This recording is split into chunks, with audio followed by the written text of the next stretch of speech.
Assalamu alaikum and welcome back to another episode. I am your host Adam. Our guest today is Sister Kathryn Jones, a well-known coach and speaker. She is the founder of the Back to Fitrah Coaching Academy, where she teaches sisters to become emotionally resilient so they can step up and embrace the leader within.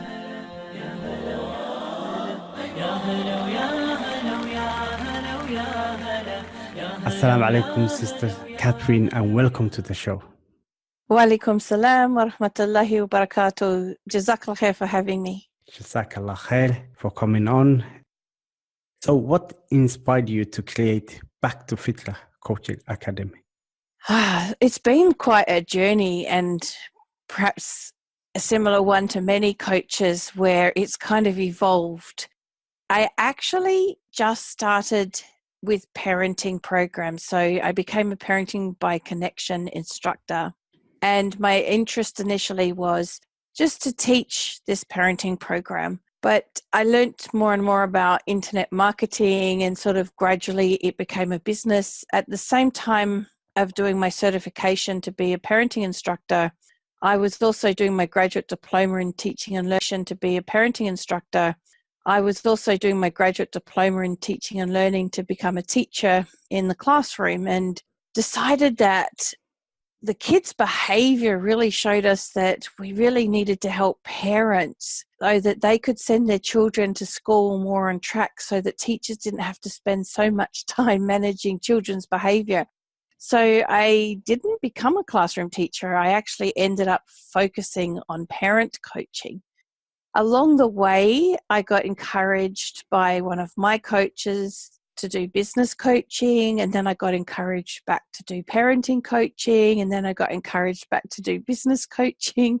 And along the way, I did many other trainings. So I became an Inside Out Paradigm Coach, which is all about the emotional resilience. And then I did a certification which is called this for kids.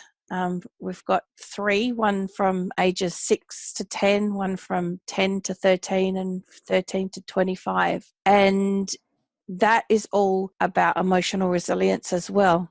And what came from that was creating a whole school approach to building emotional resilience in the Ummah. So it's not just women now, it's women and children. So I'm working in one of the schools here teaching this curriculum to kids. So it's all about emotional resilience. So at the beginning of this year, I decided that my focus was going to be 100% on emotional and spiritual resilience, because I could see this is so key in our Ummah, that we need resilience, that we've got so many things going on that are causing a lot more mental health issues in our Ummah, particularly with our children. It's not just our children have created a lot of mental illness. It's increasing really rapidly in young people. Yeah. And so I just feel that this work is just so important that I couldn't even think of myself doing anything else.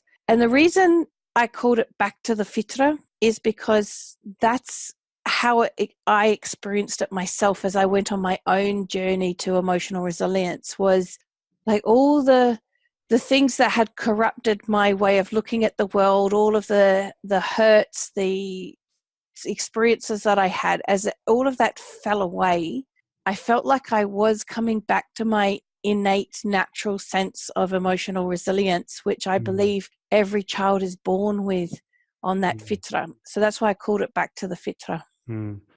That's fascinating concept. How do you define emotional resilience? In one word, I would define it as being unbreakable. So one of the things I love to share with the kids at the beginning of teaching them is that what I want to teach them is how they can go through life being unbreakable, meaning that nothing can break us. Like the hadith of the Prophet ﷺ about the green lush plant, that's the true believer is like the green lush plant, that if the wind blows it one way or the next, when the wind stops, it returns to its initial position. It's not affected long term. And that's what I see emotional resilience as being, and what we are as a true believer. We understand that we're going to be tested. We understand that Allah subhanahu wa ta'ala has told us in many different ways He's going to test us. And He's also told us that He'll never burden us with more than we can bear. So therefore, whatever test we go through will not break us. Yeah. And we're told over and over again, reminded over and over again by our scholars and dais, about being patient and not being angry, about being just and fair. And a lot of people struggle with that. But underneath that, if you can get back to your innate state of emotional resilience, in fact, your natural state is to be patient. Your natural state is to be confident, to not get angry at that first instant, that you're able to think clearly and be just and fair. And so that's why I think this work is so important, because it's the foundation to being a person of the character that we are taught to be, like the Prophet ﷺ was. You mentioned confidence, and I would also like to ask how this relates to self-esteem, because we are maybe struggling with lack of self-esteem or lack of confidence. So how does being unbreakable relate to having a high self-esteem and high confidence? That's a really awesome question, because it was only yesterday I was teaching the year 7s and 8s about confidence. And so it's fresh in my mind, the connection. Yeah. So when we are back into that, or as back as we can obviously go, to that Fitrah that Allah created us on, we are just naturally confident in who we are. You look at a young child and they're learning, like a baby's learning to stand up and walk. They get up, they fall down, they get up, they fall down, they get up, fall down. They just keep going until they master it. They're just innate. And that is in all of us. It's just that over the years we've lost sight of it and lost connection with that. When we discover that again, when we uncover it again, because it's still there inside of us, the self-esteem and confidence just comes naturally, because it is always there. The only thing that is taking that away is our thoughts in the moment, our thoughts about ourselves. One of the things I was telling the kids yesterday was Allah subhanahu wa ta'ala created them perfect just the way they are, which means that who we are as a person is already perfect. We don't want to question Allah's and His creation, right? Doesn't mean we are perfect as human beings, because our behavior and our manner may not be perfect, but who we are, how Allah created us, is perfect. And if we can remember that and see that, then we will naturally have self-confidence and self-esteem, that sort of thing. It'll just be a natural confidence that inshallah has humbleness with it. Well, that's profound. And you mentioned Allah has designed us, so He has perfectly formed us, as He mentioned in the Quran. That's so beautiful. But it's true though, isn't it? It is. But we forget. Profound. Yeah, we do forget that, and because of the thoughts, maybe our thoughts and the way we talk to ourselves. Yes, and what we believe. So one of the things I teach kids, what I teach is around our thoughts, and how the way we think is creating the experience that we're having. Yeah. And when we understand that, it actually has a very profound shift. You use the word profound. It is profound, because you then come to realize that it is profound, because you then come to realize that we are creating in our own mind the reality we are experiencing. So if we have a certain experience where maybe a teacher, because let's use the schooling environment as an example, a teacher says, you know what, you could have done that essay better. We can think about that and go, that I'm not good enough. I can never do good enough, and have a negative experience of it. Or we can take it and go, okay, yep, I can see that. Next time I'm going to think about that and do it differently, like the teacher said, and have a positive experience around it. The teacher saying that wasn't what caused our experience. It's how we thought about it that did. And when we start to see that, we realize how we can actually experience things differently. Yeah, that's interesting. Our thoughts create our reality, but how can we step away from the way we perceive things and detach ourselves from our stories? It's all about consciousness of our thinking. So we have a lot of unconscious, subconscious thinking going on, which often is driving the show. And a lot of people, I think, are pretty much living on autopilot, which means that they're not thinking consciously about how they're living. They're just experiencing life, believing that life is taking them on the journey. Yeah. What is really interesting about this understanding is the more you get your head around it, the more you become conscious and aware, and the more that you're conscious and aware, the more that you're conscious and aware, the more your thinking naturally changes by itself. So especially the key thing I feel is, you know how Allah subhanahu wa ta'ala has taught us that in the remembrance of Allah do hearts find rest. If we are always in our thinking tying it back to Allah, that's a conscious choice to do that, then we actually naturally start finding that peace inside, that inner salam. I mean, Allah's told us that, but I don't think we really, really get it until we experience it. It comes from being able to truly see and trust that everything is happening according to the qadr of Allah.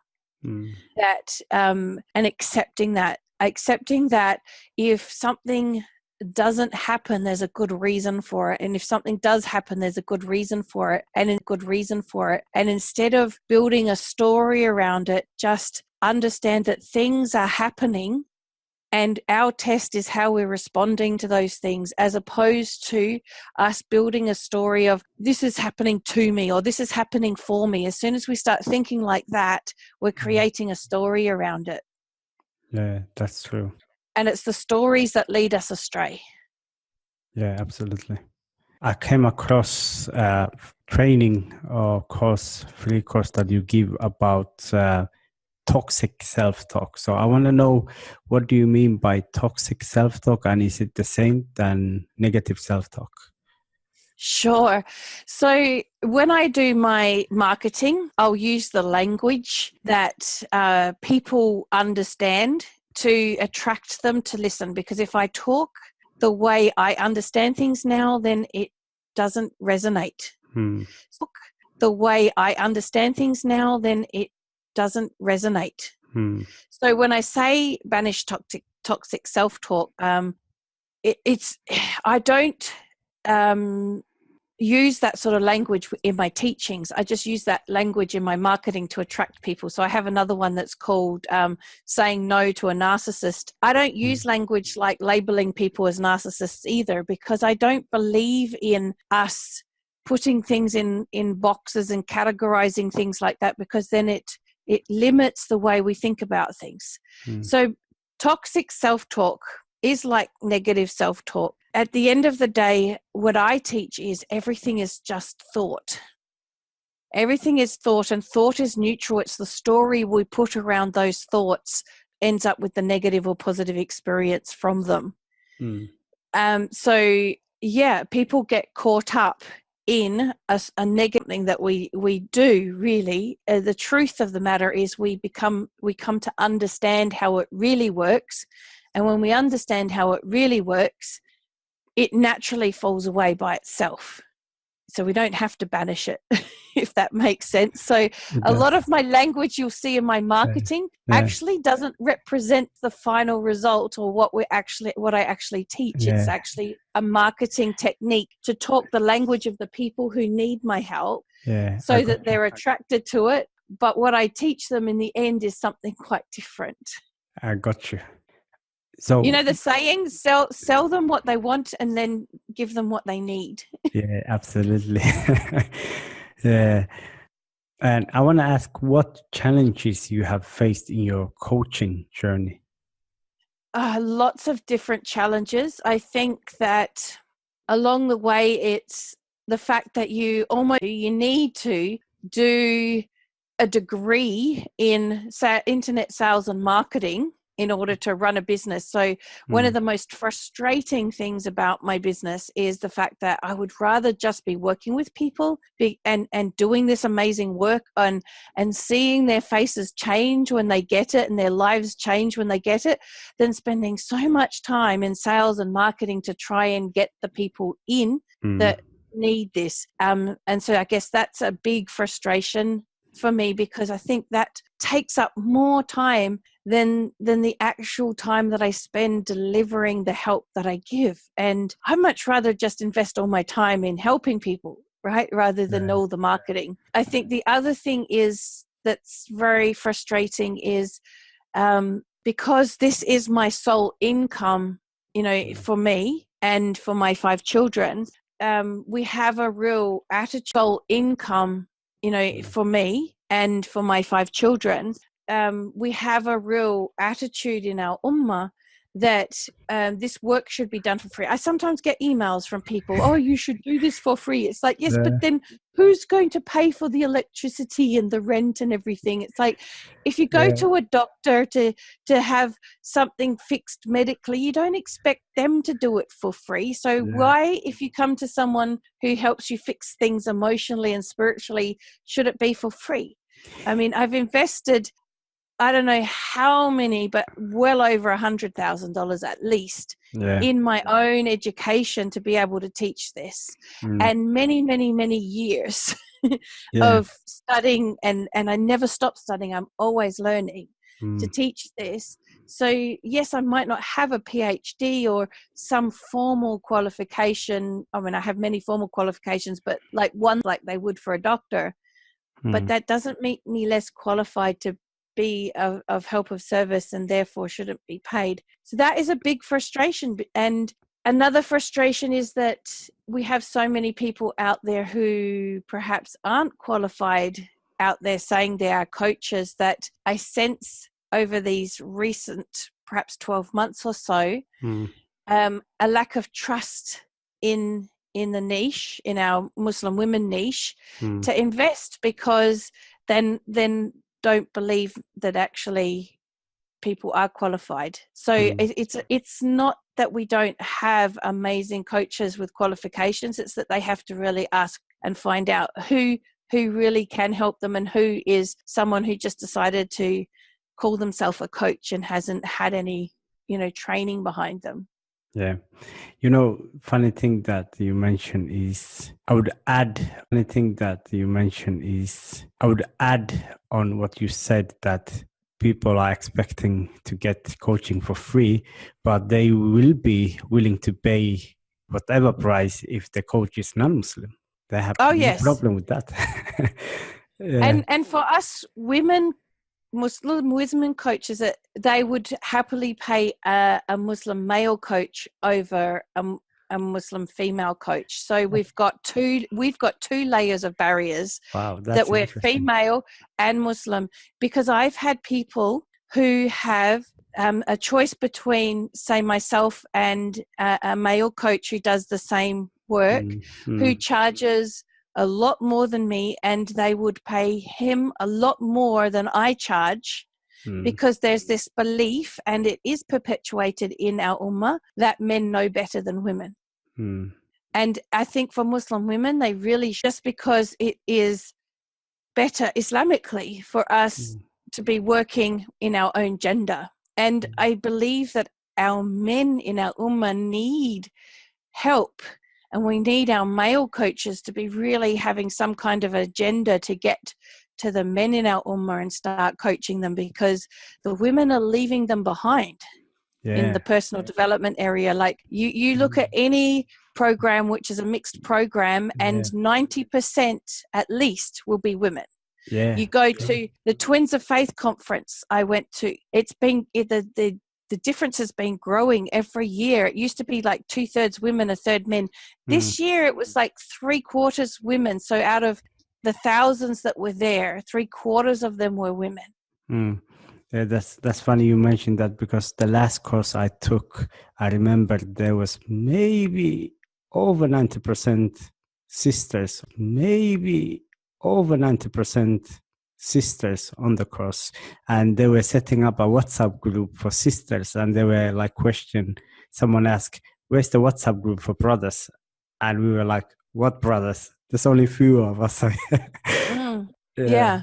So I see the same thing in all the programs, whether whatever it's to do with personal development. But the problem is, in order for us to move forward as a stronger ummah, and we do need to be a stronger ummah, we need the men to be on board too. There's so much depression and problems like this amongst the men as much as the women.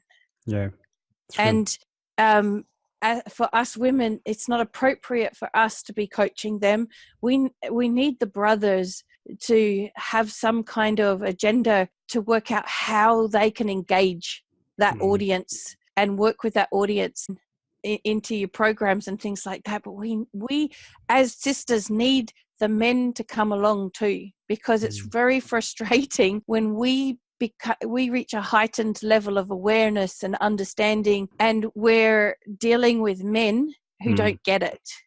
And we're always having to be the one that is explaining everything, or like they're meant to be the leaders of the household, but it's hard for them to do that if they've been left behind in that space of understanding, especially, the dynamic of human relationships and emotions and all that sort of stuff that's causing issues in marriages and families.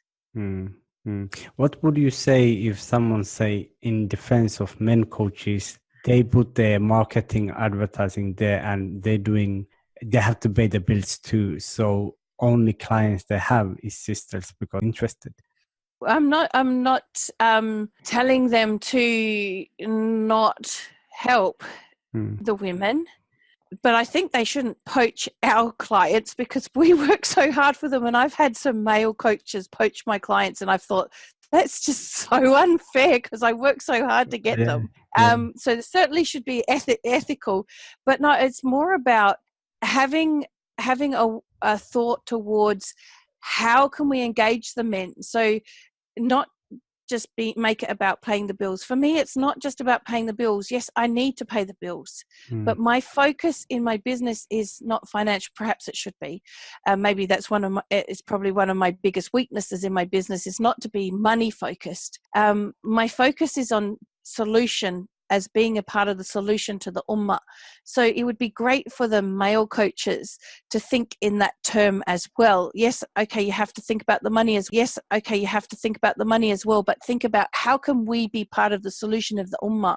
And there is such a great need in the ummah for working with the men. We need to reduce domestic violence. We need to reduce the breakdown of marriages. We need fathers being fathers to their children, knowing how to parent. And there's a real lacking in that area. So when it comes to marketing, anyone who knows anything about marketing knows that when we market, we have to have a specific niche in mind. And if you think about that niche when you're marketing, you will attract those people. I mean, all of my work is about Muslim women. I rarely attract anyone other than a Muslim woman into what I do, because when I put the language and everything out there, that's who I'm attracting. So it's thinking in terms of how might you initially, it's not going to pay the bills to just focus on men, but to have at least a focus on how can we start engaging them and initiating their personal development as well, because no doubt, and more than happy to hear your thoughts on it, that the male coaches out there, they're doing this for a reason, because they've seen the benefit in their own life and how it's changed their relationships and their experience of life. So surely they would want that for their brothers too, right? Well, I haven't seen enough Muslim male coaches talking about relationships or talking about how to be a man or how to be a good father. And even in the community, I haven't seen dads advising boys to be a man. This is something that we need to step up on it then. Yeah, it's very lacking. And we can see on it then. Yeah, it's very lacking. And we can see the result of that in our ummah. There's shocking things happening. Working with young people, I get to see what's happening to our youth and what they're getting into and the messes they're getting into. And a lot of the time, you're talking about families where they're very religious families, and the parents have no clue what these kids are up to. Yeah. And a lot of it's boys and girls, but there really is a lacking when it comes to being role models for boys. Yeah. So we've been talking about the challenges and the frustrations, and I would love to know, what is the most surprising experiences that you had in positive sense in your coaching journey? I don't know whether the right word is surprising. I think when I work with my groups of women, I truly see that it's not me, it's Allah that guides them. All I do is teach the truth to the best of my ability, pretty much like a da'i would do about Islam, but it's about how we work psychologically, and mentor them by listening where they're not seeing it and then keep pointing them in the right direction. And then one day in between sessions, something will change for them, and they come on the session. So we meet in the Zoom room, and I can just see the noor on their faces just suddenly there, like all the weight of the world has just come off their shoulders. And subhanallah, it's the most beautiful experience to see that shift in people's lives, and just incredible in people's lives, and just incredibly grateful to Allah for all that He has put me through in order for me to be able to do this work, alhamdulillah. But it's not me, it's Allah. I mean, it's Allah's guidance that guides them to see it in the end. It's not in my hands at all. So I never have a clue when it's going to happen. It just happens when it happens. SubhanAllah, somewhere along the line while we're working together, they'll get it. It's amazing. Alhamdulillah. Alhamdulillah. And can you tell by looking at the people you're working with when that shift happens within them? Yeah, you can tell whether you even if you don't see them. We have WhatsApp groups, and they'll start writing things, and you'll see in their writing that they've got this deep understanding all of a sudden, because the way they express things will change.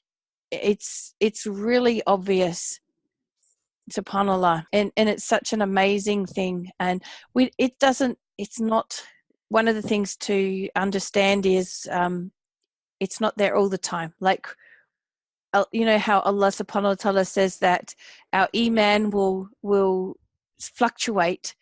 Our seeing that we're experiencing our life through thought in the moment, so it comes and goes too. Sometimes we don't see it, and so you know, the dark clouds can pass again, right? Yeah. But the difference is, where it seemed like we were stuck in stormy weather forever, now it's just like a passing storm.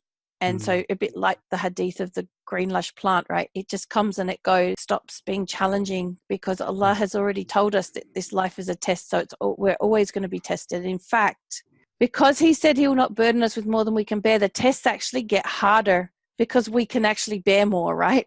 So the tests actually, because we can actually bear more, right? So the tests actually get harder. The difference is that we can navigate them calmly. That's interesting, because you have grown to a person that can handle more tests. Yep. Wow. That's what I've experienced, and that's what the sisters I've worked with have experienced too. And I can tell you, amongst us, we've had some of the toughest challenges you can possibly imagine. SubhanAllah. Things that would normally break a person, and it doesn't break us. That's why unbreakable is the perfect word for it. Yeah, I get it now. We are coming to end of our conversation, so there's two questions I would like to finish off. The first one is, what is the legacy that you want to leave behind? With the Back to the Fitrah Academy, I would love to grow it so that it's, well, I already have 10 coaches that I'm training at the moment, MashaAllah. but to grow it so that we have sisters initially, because that's who I'm working with, but it'd be great to have brothers as well, in every country, doing this work so that they can work in their local currency so that everybody can afford to get this help. This is my dream that I would love to leave behind, because working with someone who's in the West is very hard for someone who's from Nigeria or from Pakistan or one of these countries where the exchange rate makes it impossible for them. So I'd love to have coaches trained in this understanding to be able to build up communities that they're supporting within their own countries, within their own currencies, so that everybody can have access to this understanding, because everybody deserves to. I don't think that this sort of knowledge. That's a beautiful dream. May Allah make it reality. Ameen. Ameen. And finally, leave us with the book recommendation. You could also recommend your book. You have a book. Yes. Well, on this particular topic for women, especially women who are feeling like life is very hard, that the challenges they're going through, that it feels impossible, I would recommend my book, because the whole purpose of my book was to unpack all those challenges, share a bit of the challenges that I've gone through, but also teach towards the last third of the book about this understanding, or start the beginning of that journey of this understanding. The whole purpose of this book is to bring hope, because unless there's hope, there's no change. You have to, there's hope, there's no change. You have to have hope before you can have change. And so my book is about bringing hope first, because a lot of people out there feel like it's hopeless. So yeah, I would recommend, well, you know, Professor Muhammad Abdullah, who critiqued my book from an Islamic perspective, recommended even brothers should read it, but it was written for sisters actually. But I'm more than happy for brothers to read it as well. Yeah, and is there a story behind the title, Embrace the Leader Within? Because we don't usually relate leadership to sisters, so there's a lot of things around that title. So Embrace the Leader Within is firstly that it's saying that everybody has a leader within them, just like we all have confidence, resilience, all of these things within us.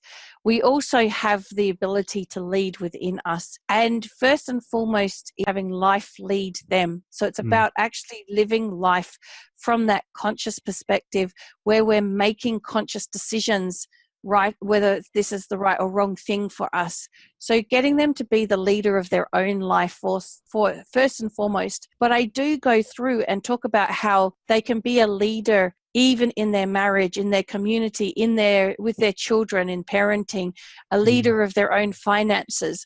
Because if you look at the examples in the time of the Prophet ﷺ, the women were leaders.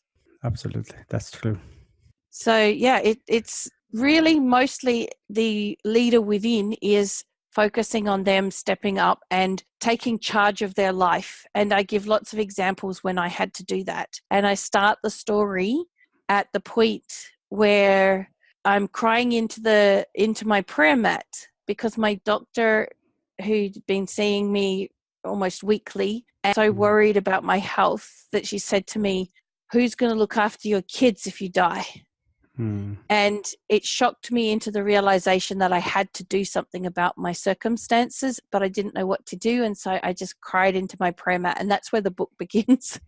And so I had to step up and become a leader of my life in that moment. And I used lots of examples in my life where I had to step up and take charge, and to show them that no matter what difficulty you're in, when you put your trust in Allah and understand that, you know, you have a responsibility in your life to get yourself out of these challenges, relying upon Allah, that everybody can start to do that in one way or another. And that's the point of the book. Yeah, that sounds so interesting. Actually, I brought up your book because I was afraid that you won't recommend it, but at least we got to know more about it, but at least we got to know more about it. And Jazakallah khair. I really enjoyed talking to you. Thank you for taking the time out to share your story with us. May Allah bless you, bless your work, and bless your coaching academy, inshallah. Ameen. Jazakallah khair for having me today and helping share the message of this important work, because we need a resilient ummah.